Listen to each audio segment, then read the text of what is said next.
নমস্কার। বলতে চাই আঙিনায় স্মৃতির জানালা থেকে পর্ব 15তে আপনাদের স্বাগত জানাই। আশা করি আপনারা ভালো আছেন। আমি যেহেতু বলতে চাই তাই আমি বলছি, আপনারাও তেমন চাইলেই শুনবেন।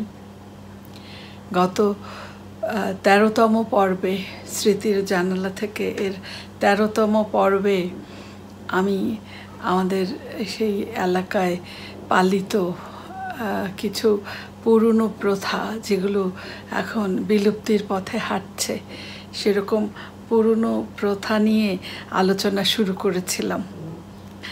তো আজকে সেই পর্বের তৃতীয় পর্ব এবং শেষ পর্ব। প্রথমেই আমি যে প্রথাটি নিয়ে কথা বলবো সেটা হলো ভেউরা ভাসানো। ভেউরা ভাসানো, ভেউরা এই শব্দটা আমাদের তখনকার দিনে গ্রামীণ একটি প্রচলিত শব্দ। ভেউরা মানে হচ্ছে ভেলা। তো এই ভেলা ভাসানো এটি তখন হতো ভাদ্র মাসের শেষ বৃহস্পতিবারে। প্রতি বছর ভাদ্র মাসের শেষ বৃহস্পতিবারে এটা প্রচলন ছিল এবং এখনও কেউ কেউ কোথাও কোথাও এই প্রথাটি পালন করছেন কোনো কোনো সম্প্রদায়। তো যাই হোক, আমার ঠাকুরমা মূলত করতেন এটি, এবং প্রতি যে এই অনুষ্ঠানটি প্রতি বছর আমরা সারা দিন উপবাস থেকে রাতের বেলা আমাদের এক ঐতিহাসিক পুকুর আছে, সেই ঐতিহাসিক পুকুরে এই ভেউরা আমরা ভাসাতাম। একেবারে সারাদিন ধরে চলতো এর প্রস্তুতি। ছোট ছোট কলা গাছ কেটে এগুলোকে জুড়ে দেওয়া হতো একসাথে। প্রথমে ভেলা বানানো হতো, তারপর সেই ভেলার উপরে বাঁশের কঞ্চি দিয়ে গয়না নৌকার মতো করে করা হতো, এবং তার উপরে কাপড় দিয়ে উপরে একটা আচ্ছাদন দেওয়া হতো। তারপর কাপড় দিয়ে আবার পাল টাঙানো হতো। সেই গয়না নৌকোতে দিয়ে দেওয়া হতো হরেক রকমের রসদ। সারা দিন উপবাস থেকে রাতের বেলা ঠাকুমার সাথে কোমর জলে নেমে, সেই পুকুরের কোমর জল অবধি নেমে আমরা এই ভেলাটাকে ভাসিয়ে দিতাম একেবারে প্রদীপ জ্বালিয়ে। তারপর এই ভাসানো যে ভেলা, এটা যখন তীর থেকে দূরে যেত, আমরা তীরে দাঁড়িয়ে দেখতাম মুগ্ধ হয়ে কি অপরূপ সৌন্দর্য এর। সেই সময়ে রাতের বেলা এটা সত্যিই এক অপার্থিব সৌন্দর্য ছিল। আমার ঠাকুমা এই প্রথাটি পালন করতেন, সেটা অবশ্যই তার পেছনে ওনার উদ্দেশ্য ছিল।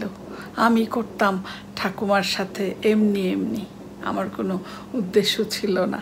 যাই হোক, তো আগের দিনের মা, বউ, ঝিয়েরা এটা পালন করতেন মূলত স্বামী এবং সংসারের মঙ্গলের জন্যে, পরিবার পরিজনদের মঙ্গল প্রার্থনা করে তাদের বিপদ মুক্ত রাখার জন্যে মূলত এই প্রথাটির প্রচলন হয়েছিল এবং এখনও কোথাও কোথাও আছে।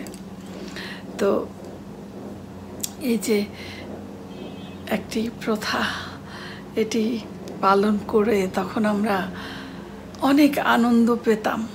আমরা সারাদিনের যে প্রস্তুতি এবং রাতে ভাসানোর পর পর্যন্ত যে আনন্দ, এটা আমাদের এখনও মনে পড়লে আমরা আবেগে আপ্লুত হই।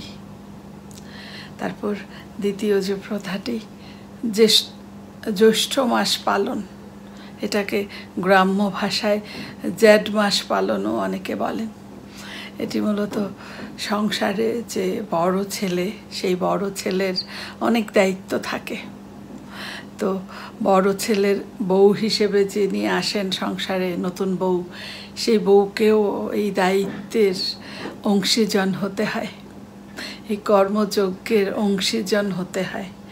তো আমার মনে হয় যে এ কারণেই বোধহয় এই প্রথাটির প্রচলন হয়েছিল, যে এই যে একটা মেয়ে একটা সংসার ছেড়ে একেবারে অন্য একটা নতুন পরিবেশে গিয়ে এত দায়িত্ব ভার মাথায় নেওয়ার যে বিষয়টা, বড় ছেলের বউকে, তো তাকে মূলত একটু বিরতি দেওয়ার জন্যে বোধহয় এই প্রথাটি মানে প্রচলন হয়েছিল, আমার মনে হয় আর কি।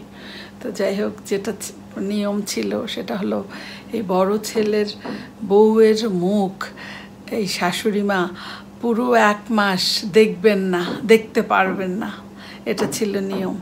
পুরো জ্যৈষ্ঠ মাস এই ছেলের বউকে থাকতে হতো বাপের বাড়িতে, এবং এই যে নতুন সংসারে এসে বউয়ের কাঁধে এই যে এত দায়িত্ব, একেবারে পুরো 1 মাস বউ আবার তার সেই চিরচেনা পরিবেশে গিয়ে জিরিয়ে নিতে পারে এবং নিজেকে আবার প্রস্তুত করতে পারে যে সংসার যুদ্ধে নেমে পড়ার জন্য। আমার মনে হয় মূলত এই কারণেই এই প্রথাটির সৃষ্টি হয়েছিল বা প্রচলন শুরু হয়েছিল। এটা একটা মেয়েকে মূলত প্রস্তুত হওয়ার একটা সুযোগ করে দেওয়া।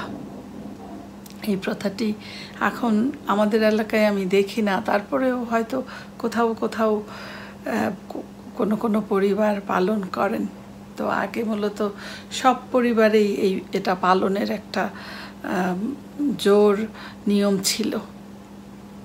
তারপর চৈত্র সংক্রান্তি, বছরের যে শেষ দিন, সেই শেষ দিনটাকে জাঁকজমকপূর্ণভাবে উদযাপনের জন্যেই মূলত নানা আয়োজনে সাজানো হয় এই দিনটিকে।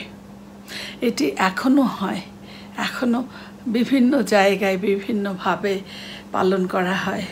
যেমন মেলা বসে, বিভিন্ন ধরনের আয়োজন থাকে। তবে কিছু কিছু প্রথা এবং কিছু কিছু আচরণ তখন যেগুলো আচরিত ছিল, সেই কিছু কিছু অনুষ্ঠান এখন আর দেখা যায় না। আমি সেই সব অনুষ্ঠানগুলো নিয়েই মূলত বলছি। এই চৈত্র সংক্রান্তিকে কোথাও কোথাও বলা হয় মকর সংক্রান্তি, কোথাও বলা হয় ছাতু হারাইত, কোথাও আবার ভাই ছাতু এই নামেও বলা হয়। এখনও এই যে এই দিনটির কথা মনে পড়ে। এই দিনটির প্রধান যে আকর্ষণ ছিল, খাবার ছিল, সেটি হলো যবের ছাতু, তারপর মুড়ি, মোয়া, তারপর উফরা, ঝুরি, বুটের ডাল দিয়ে মিষ্টি সহযোগে একটি বিশেষ জিনিস বানানো হতো, আমরা সেটাকে মুইঠা বলতাম। এটা মূলত ভাইয়ের পাতে তুলে দেওয়া হতো এবং ভাইয়ের জন্য বোনের হাত থেকে ভাই সেদিন খাবে, এই জন্য মূলত এই দিনটাকে ভাই ছাতুও বলা হতো।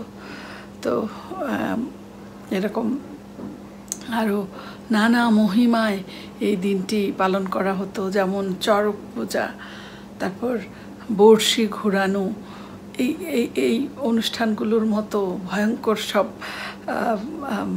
কি বলে আয়োজন ছিল। বড়শি ঘোরানো যারা দেখেছেন তাদের মনে আছে যে পিঠে বড়শি লাগিয়ে এটাকে ঘোরানো হতো।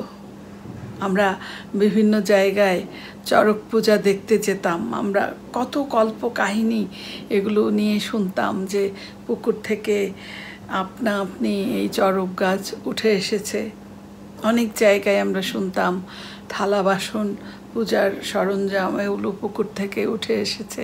এরকম নানা কল্পকাহিনী, এই দিনের কল্পকাহিনী আমরা শুনতাম। এবং কোথাও কোথাও এই দিনটিকে মূলত পূর্বপুরুষদের উদ্দেশ্যে তর্পণ দেওয়ার প্রচলন আছে। আমাদের এলাকায় এটা ছিল না, আমরা এটা করতাম না, কিন্তু মামার বাড়িতে ওখানে দেখতাম। এরকম আরও কোথাও কোথাও এর প্রচলন ছিল। তারপর দুপুরবেলা ঘিমাই শাক সহযোগে যে তেঁতু খাওয়া, তারপর হরেক রকমের সবজি দিয়ে সবজি রান্না, অবশ্যই অতি অবশ্যই আম ডাল, এই যে প্রচলন, এটা অবশ্য এখনও পালন করা হয়। এই আম ডাল সবজি তেঁতু খাওয়ার যে দিনটা, অর্থাৎ চৈত্র সংক্রান্তিতে এই যে বিশেষ আয়োজনে সারাটা দিন আমরা পার করতাম, খুব ভালো লাগতো। খুব উত্তেজনায় আনন্দে মেলায় ঘুরে বিভিন্নভাবে আমরা দিনটি শেষ করতাম। আরেকটি বিশেষ প্রথা, আমরা এটা পৌষ মাসে পৌষ সংক্রান্তিতে আমরা করতাম। পৌষ সংক্রান্তি এখনও হয়, কিন্তু আমাদের ছোটোবেলায় যেরকম সারা রাত বসে বসে মা কাকিমারা পিঠা বানাতেন, সেটা এখন আর হয় না। এখন রিল্যাক্স মতো যার যেটা খুশি, হয়তো এক পদ দুপদ, কিন্তু আমাদের ছেলেবেলায় আমরা দেখতাম পিঠা বানানোর একেবারে প্রতিযোগিতা শুরু হতো, কে কত পদের পিঠা বানান এরকম। তারপর আরেকটি যেটি ছিল তখন, ওই পৌষ সংক্রান্তিতে কাক ভরে উঠে বাইস্তার পিঠা, অর্থাৎ বাস্তু পিঠা, এটার ভালো শব্দ, কিন্তু আমরা বলতাম বাইস্তারে পিঠা। তো এইটা দিতে হতো একেবারে কাক ভরে, স্নান সেরে সেই কনকনে শীতে, পৌষ মাসে কনকনে শীতে স্নান সেরে ভেজা কাপড়ে এটা করতে হতো। আর যার উপর এই দায়িত্বটা পড়তো সেই বেচারি, তাকে খুব মানে রাজি করাতে বেশ কষ্টই হতো। দেখা যেত যে হয়তো এক ঘরের জন্য সে রাজি হয়েছে, এবার অন্যান্য ঘর থেকেও তার ডাক আসতো, আমাদেরটাও একটু করে দিয়ে যাও, আমাদেরটাও একটু করে দিয়ে যাও। সেই কনকনে শীতে দেখা যেত বেচারির গায়ে সেই শীতের কাপড় শুকিয়ে যাচ্ছে এগুলো করতে করতে। তো এই বাইস্তা পিঠাটাও একটা বেশ আকর্ষণীয় উদযাপন ছিল সেই সময়। আজকে আমি যে আমাদের পুরনো প্রথা, বিলুপ্ত প্রায়, সেই প্রথাগুলোর আলোচনা এখানেই শেষ করলাম। আমি আমার বলতে চাই এর এই স্মৃতির জানালায় রেখে দিলাম সযত্নে এই প্রথাগুলো। যদি ভবিষ্যতে আমাদের যারা উত্তরসূরিরা আছে, তারা যদি কখনো মনে করে এই প্রথাগুলো সম্পর্কে তারা জানতে চায়, তাহলে এই চ্যানেল থেকে যেন ওরা জানার একটা সুযোগ পায়, সেজন্যই মূলত আমি রেখে দিলাম যত্ন করে। আপনারা যারা ধৈর্য সহকারে এতক্ষণ আমাকে শুনলেন, আপনাদেরকে অসংখ্য ধন্যবাদ জানাচ্ছি। আবারও কথা হবে কোনো স্মৃতিময় মুহূর্ত নিয়ে আগামী রবিবারে এই স্মৃতির জানালায়। ততক্ষণ আপনারা সবাই খুব ভালো থাকুন, সুস্থ থাকুন। শুভরাত্রি।